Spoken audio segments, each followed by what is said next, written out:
สบายดียินดีต้อนรับเข้าสู่ซ่องบาวาดคือเก่ามื้อนี้บาวาดสิพาทุกคนมากินส้มมะขา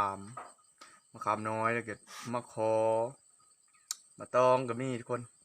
เฮาไปเบิ่งนำเดียวว่ามีครบทุกอย่างหรือบ่ไปเบิ่งนำเดียวไป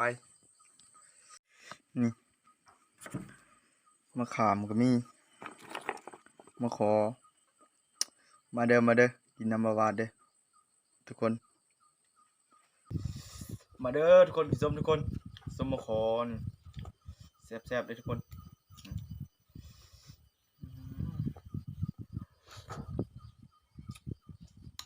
มาเด้อทุกคนมะขามก็มี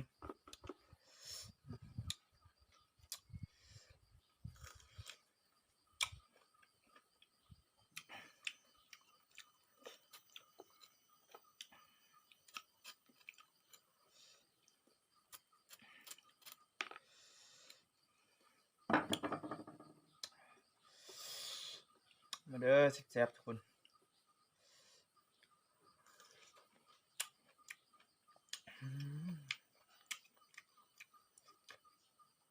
กินพอเดียวตามเคยทุกคนอยู่ไหคือเก่า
มาเลยทุกคนเด้อ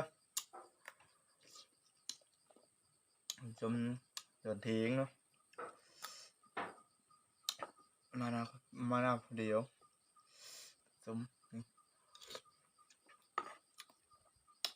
แซ่บนะ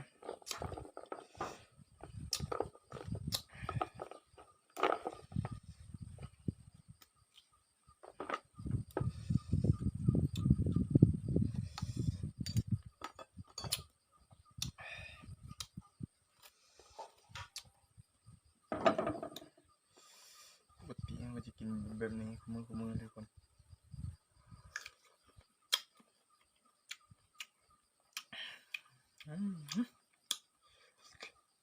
แซ่บทุกคน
เจ็บเจ็บครับ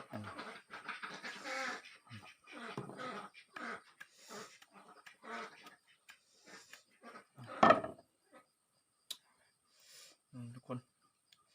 โอ้ย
แซ่บเลยทุกคนแซ่บเลย